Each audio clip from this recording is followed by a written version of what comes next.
Bismillahirrahmanirrahim.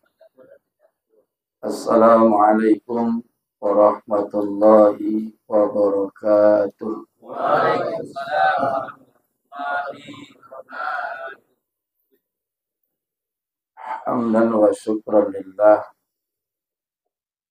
Salatan wa salaman ala rasulillah wa ala alihi wa sahbihi wa mawala.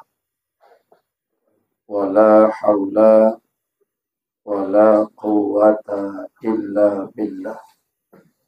Amma ba'd. Qala Allah Ta'ala fi kitabihil karim. A'udzu billahi minasy syaithanir rajim. Bismillahirrahmanirrahim. Kullu nafsin za'iqatul maut. Wa innama tuwaffawna ujurakum yawmal qiyamah. Faman zuhziha 'anil nar wa udkhilal jannata faqad faz. Wa mal hayatud dunya illa mata'ul ghurur. Shadaqallahul azim.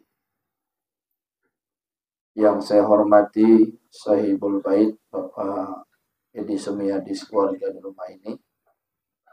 Semoga ahli bait senantiasa diberikan kesehatan, keafiatan, dan keselamatan oleh Allah. Amin. Kemudian yang saya hormati pengurus Pawiritan Masjid Abu Salam, dan yang saya hormati bapak-bapak, saudara-saudara, orang-orang tua kami, jemaah Pawiritan Masjid Abu Salam yang dirahmati oleh Allah Subhanahu wa Ta'ala.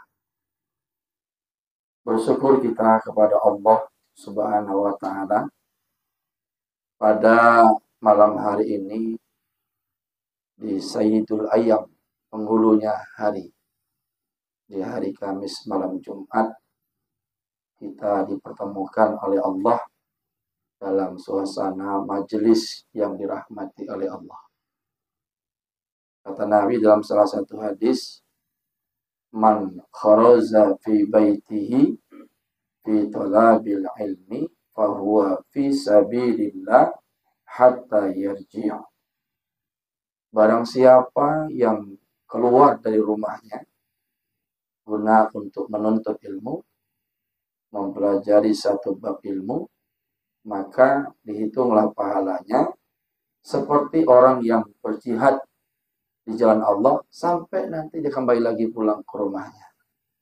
Mudah-mudahan kita yang hadir pada malam hari ini mendapatkan pahala jihad fisabilillah. Amin.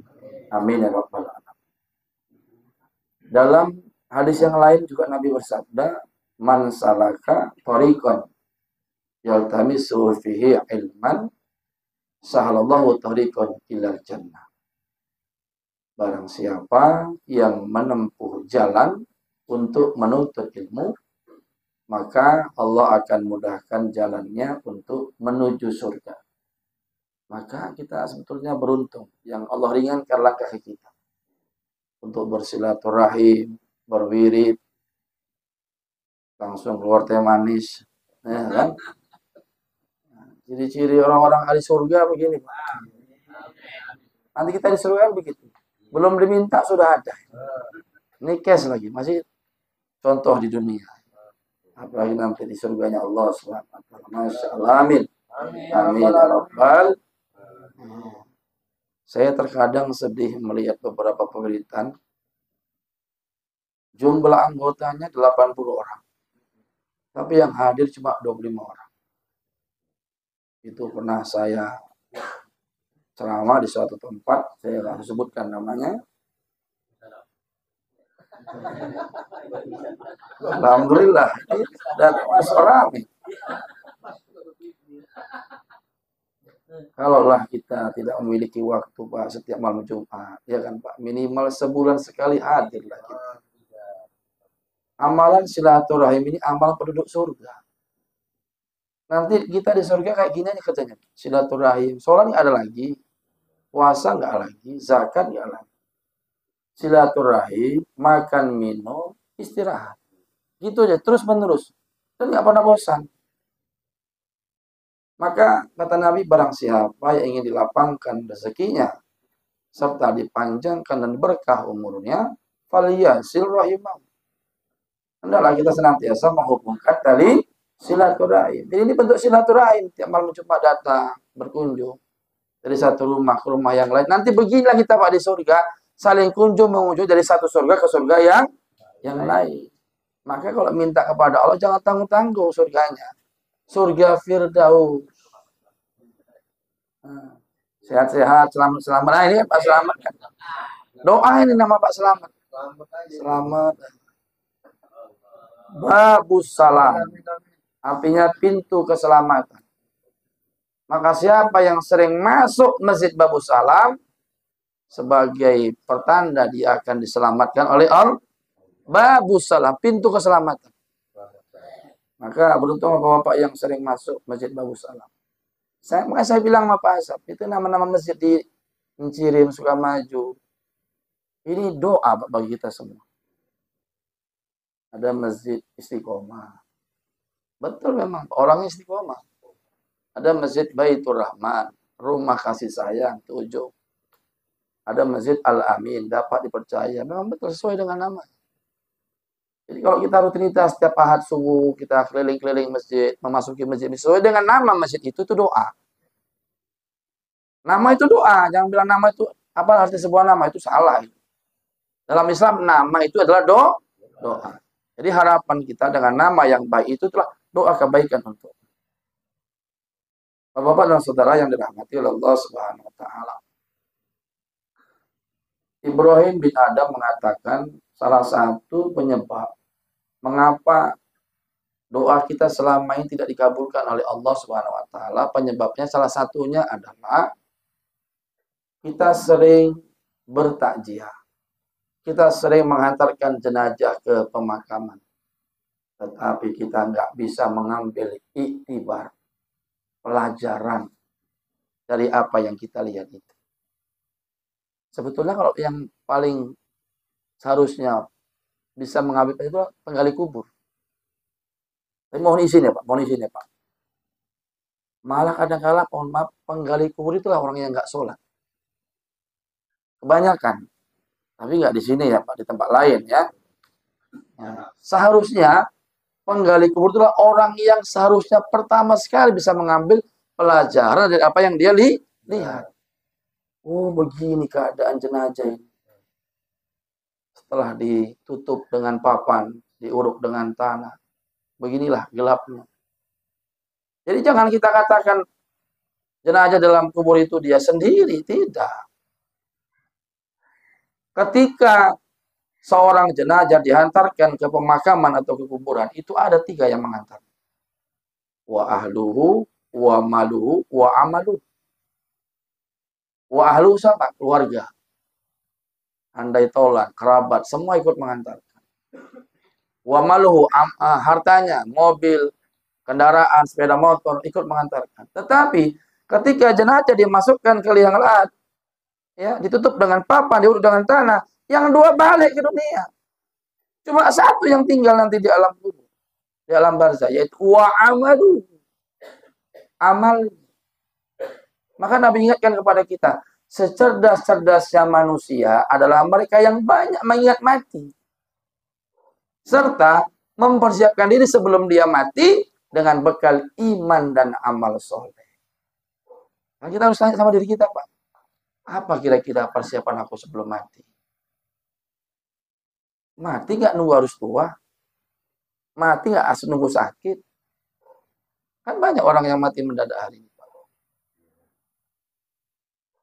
Baru-baru ini kita lihat, saksikan. Idul Adha kemarin. Ustaz Yahya Waloni sedang khutbah di khutbah Idul Adha. Di hari Jumat. Di bulan yang dihormati, bulan Dzulhijjah. Tempatnya di masjid. Keadaannya habis ceramah. Saya bilang inilah mati yang dicemburui. Tidak semua orang diberikan kemuliaan sebegitu hebat, Pak.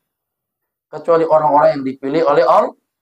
Kenapa? Karena beliau selama ini konsisten istiqomah dengan dakwahnya, dengan berani matinya. Nah, amar ma'ruf nahi munkar. Maka kalau ada orang-orang yang meninggal seperti itu, komplit sepertinya. Bayangkan Pak, keadaannya seperti itu.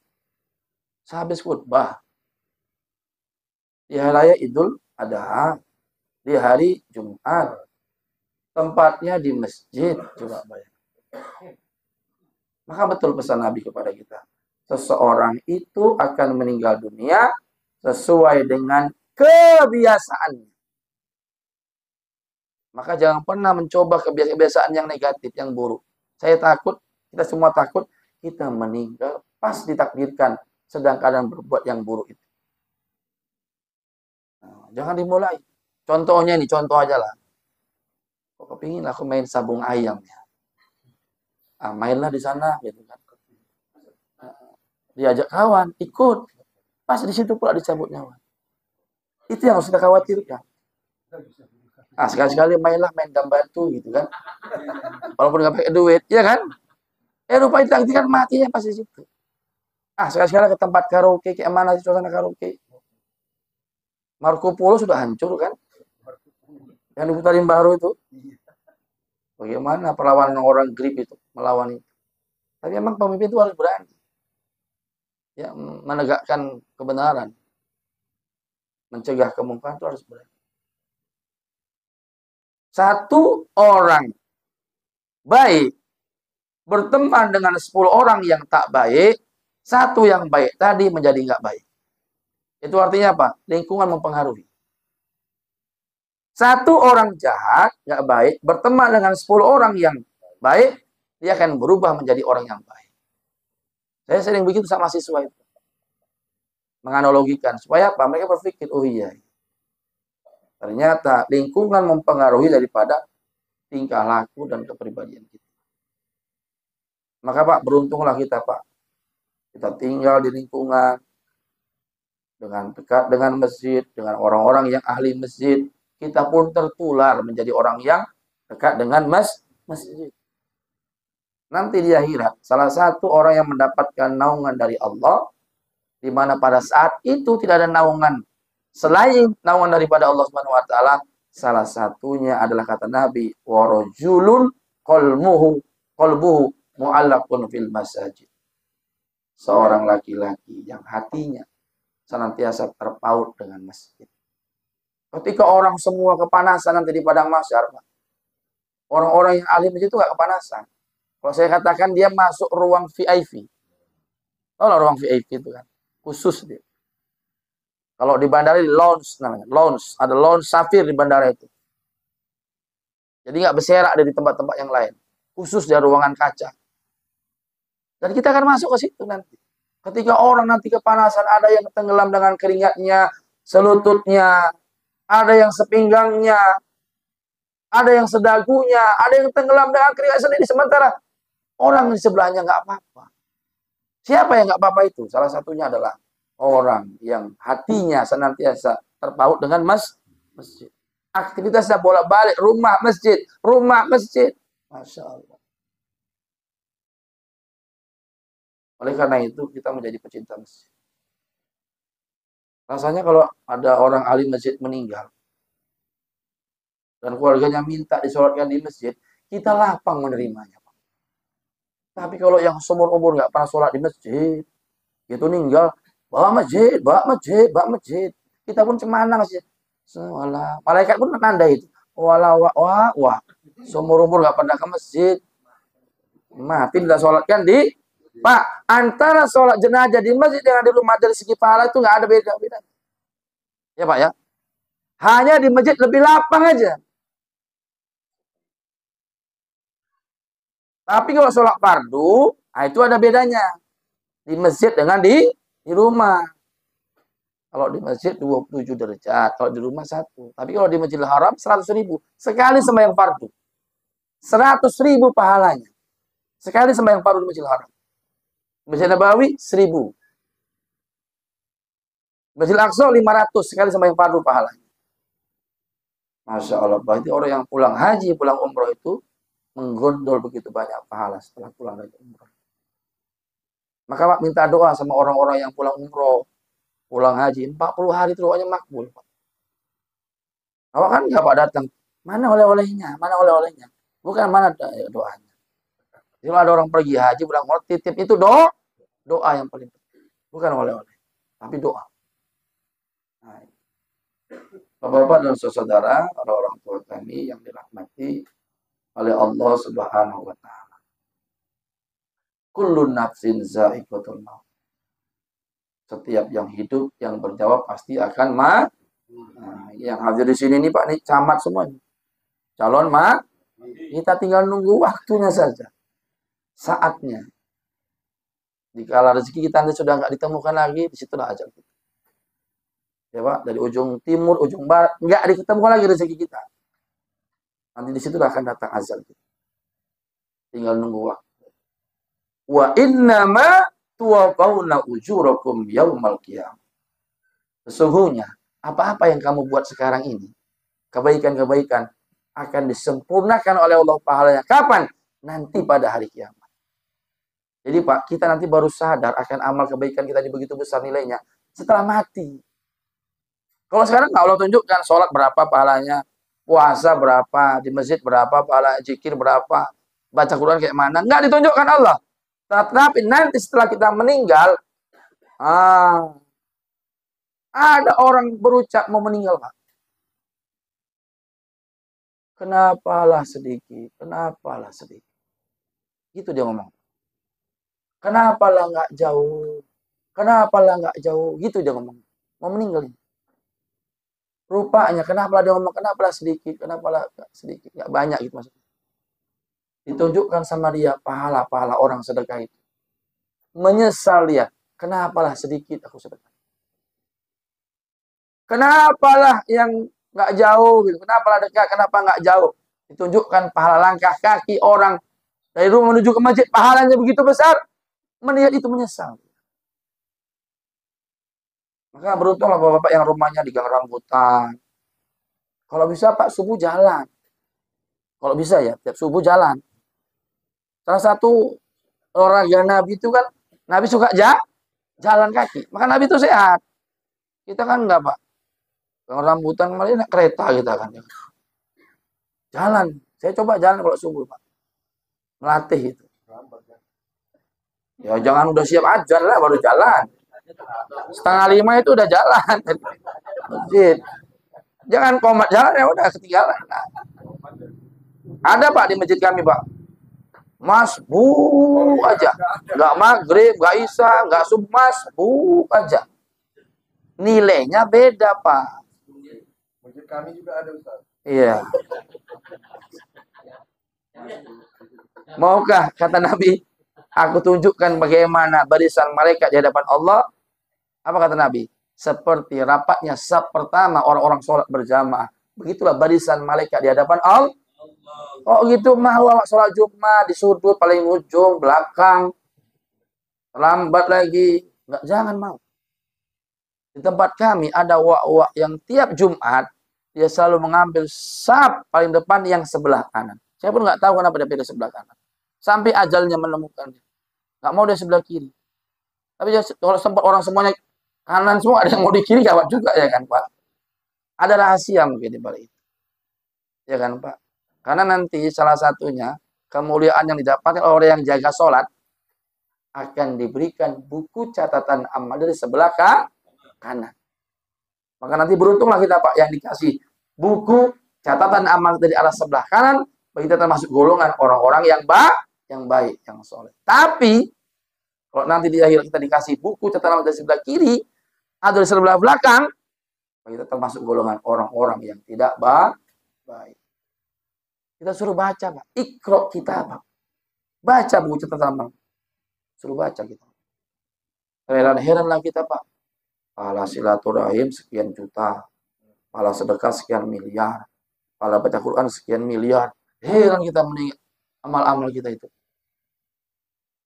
Baru sudah itu sadar Pak. Itulah makna itu. Wa innama tuwaffawna ujurakum yaumal qiyamah. akan disempurnakan pahala-pahala kebaikanmu yang kamu buat di dunia ini. Kapan? Nanti di hari kiamat. Faman zuhziha 'anil nar wa udkhilal jannah faqad faz, kata. Barang siapa yang dijauhkan dari neraka dan dimasukkan dalam surga, faqad faz. Itulah suatu keberuntungan yang besar. Kemenangan yang besar. Maka kita selalu berdoa, Pak, dalam sholat. Allahumma inna nas'aluka ridhoka wal jannah wa na'udzubika min sakhatika wan nar. Dan itu sebutkan, Pak, dalam sholat. 7. Karena doa yang paling besar pahalanya adalah doa yang dipanjatkan di dalam sholat. Nah, cuma salah satu doa yang nggak perlu kita ngusapkan tangan sehabis berdoa adalah membaca doa kunut. Jadi Bapak kalau habis rakaat kedua itu, habis baca doa kunut, nggak usah diusapkan ke wajah. Langsung aja tangannya turun ke bawah. Doa yang diusapkan ke wajah itu adalah doa yang dipanjatkan setelah selesai sholat. Maka definisi sholat menurut bahasa artinya doa. Betul memang. Setelah takbiratul ihram kita baca doa pembuka, namanya doa iftitah. Jadi Pak, takbir itu bentuk apa gitu? Kenapa kita begini? Itu kan bentuk penyerahan diri, kepasrahan, ya kan Pak? Gini kita. Itu ada maknanya. Bukan asal-asal sembarang angkat tangan. Itu bentuk makna kepasrahan kita kepada Allah. Tidak ada daya kekuatan selain kekuatan Allah Subhanahu wa taala. Kami ini lemah. Kalau kita bahasa menyerahkan kita gini, Pak. Menyerah, ampun ya Allah, ampun dah kata. Itu maknanya. Bapak dan saudara yang dirahmati Allah Subhanahu wa taala. Ya, dalam doa kita, inna sholati wa nusuki wa mahyaya wa mamati lillahi alam. Sesungguhnya salatku, ibadahku, hidup dan matiku kuserahkan hanya kepada Allah Subhanahu wa taala, Tuhan semesta alam. Permohon kita. Kemudian Pak, di sujud yang terakhir, kita boleh baca doa lain selain subhana rabbiyal a'la wa bihamdi. Jangan robbiyal bacanya, rob, nah, dibaca disambung gitu. Subhana rabb, nah, gitu dia. Ada anak-anak baca itu subhana rabbiyal, salah tuh rabbiyal. Subhana rabbiyal a'la gitu. Jangan disambung dia. Ba itu tasdidnya, rob. Itu bentuk apa kita memuji Allah? Allah itu maha tinggi, Tuhan yang maha tinggi. Jadi boleh kita baca Pak selain subhana rabbiyal a'la, kita baca doa ya, Allahumma inni as'aluka husnul khotimah. Minta sama Allah. Yang kedua, Allahumma rzuqni taubatan nasuha qoblal maut. Yang ketiga, ya Allah ya muqallibal qulub tsabbit qalbi ala dinik. Tapi ingat, sebagai makmum jangan terlalu lama bangkit dari sujud kalau imam sudah bergerak bangkit. Ada terkadang di tempat kami, Pak, imam sudah hampir fil alamina, dia baru bangkit dari sujud. Terlalu lama. Nggak boleh selang waktu itu terlalu lama untuk ikuti imam. Kalau mau kayak gitu lamanya, jangan berjamaah. Tapi sholat sendiri dulu. Selang antara imam dengan makmum, jangan terlalu lama kita bergerak. Ini sampai udah mau hampir salam, imam baru dia bangkit dari sujudnya, terlalu lama, jangan. Ya Pak? Nah, kita sebagai makmum kalau salam, ketika terakhir itu, jangan ketika imam salam, kan kita sudah salam, tunggu imam menoleh ke kiri, nah, salam yang kedua, baru kita makmum noleh ke kanan. Dalam berjamaah ini Pak, sama aja nggak boleh makmum dengan imam, apalagi mendahului. Ceritakan dalam hadis, imam, makmum yang suka mendahului imam, nanti bangkit dari kubur menuju padang mahsyar, badannya manusia, tapi kepalanya kepala keledai. Siapa itu? Itulah makmum yang suka mendahului imam. Jadi batas kita ikuti imam kayak mana Pak Ustaz kalau takbir? Setelah imam bar, Allahu Akbar. Udah bar siap imam, baru kita Allah. Ini kadang imam masih Allah, dia udah ngangkat juga. Tunggu. Kalau dia ruku, Sami Allahu liman hamidah. Udah dahnya imam, baru kita Sami Allah begitu. Minimal jangan sama. Imam dulu, namanya makmum, mengikuti imam. Bukan sama. Apalagi mendahului. Bapak dan saudara yang dirahmati Allah Subhanahu wa taala. Jadi amal ibadah sholat yang kita kerjakan di dunia ini, nanti ketika kita di alam kubur, dia akan menemani kita di atas kepala kita. Maka lagu Opi itu betul. Bila waktu telah berakhir, teman sejati tinggallah aman. Bila waktu telah berakhir, teman sejati tinggallah aman. Itu betul. Sholat kita nanti Pak di atas kepala kita. Ibadah zakat di sebelah kanan. Ibadah puasa di sebelah kiri. Amal soleh yang lain di telapak kaki kita. Dan amal baca Quran akan melindungi tubuh kita. Pertanyaannya nanti adalah, ketika malaikat mendatangi kita di atas kepala kita, amal itu akan mengatakan, tidak ada tempat bagimu di sini, wahai. Dari sebelah kanan, amal pun menjawab yang sama. Datang dari sebelah kiri, amal itu menjawab yang sama. Itu ada telapak kaki, amal menjawab yang sama. Akhirnya malaikat menyerahkan kepada Allah, ya Allah, bagaimana keputusanmu terhadap amalmu yang soleh ini? Apa kata Allah? Ya malaikat, numatul arus. Tidurkan hambaku yang baik ini, yang soleh ini, seperti tidurnya pengantin baru. Masih ingat Pak, tidur pengantin baru? Wes lali dah Pak Ustaz. Wes tenang. Kalau saya apa nggak terasa. Tahu-tahu sudah Pak pagi.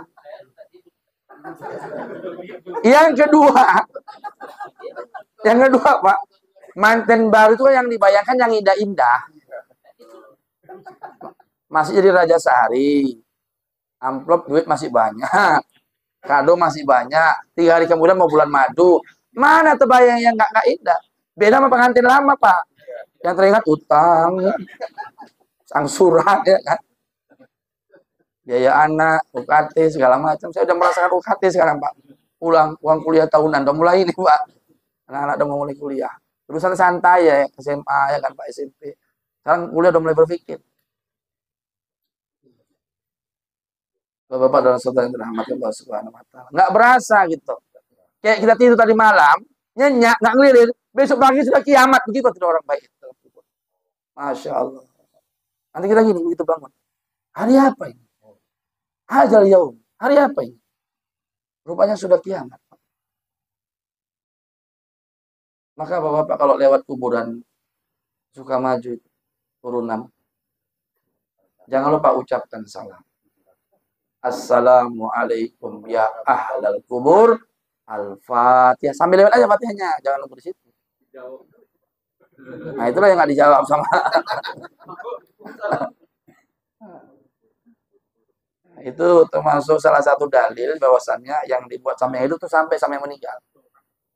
Karena Nabi kan nyuruh sama sahabat, ketika kalian di kubur, jangan lupa ucapkan salam, kata Nabi. Sesungguhnya salam kalian dijawab oleh penghuni kubur. Nanti Pak, kalau kita rajin ucapkan salam kepada dimanapun penghuni kubur berada, nanti begitu kita meninggal Pak, mereka menyambut roh kita. Orang yang pernah kita kirimkan salam itu, Masya Allah.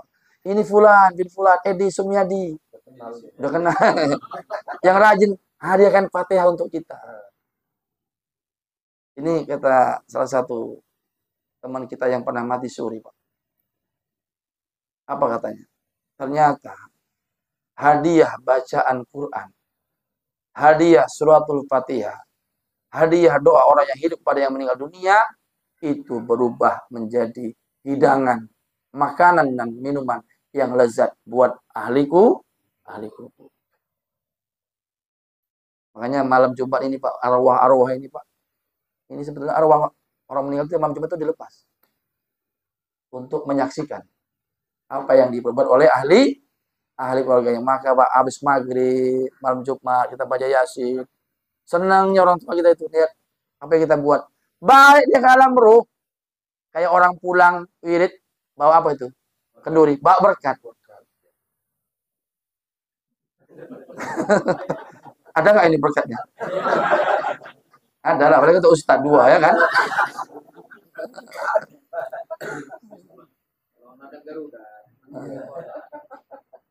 Oleh karena itu Bapak yang dirahmati Allah Subhanahu wa taala,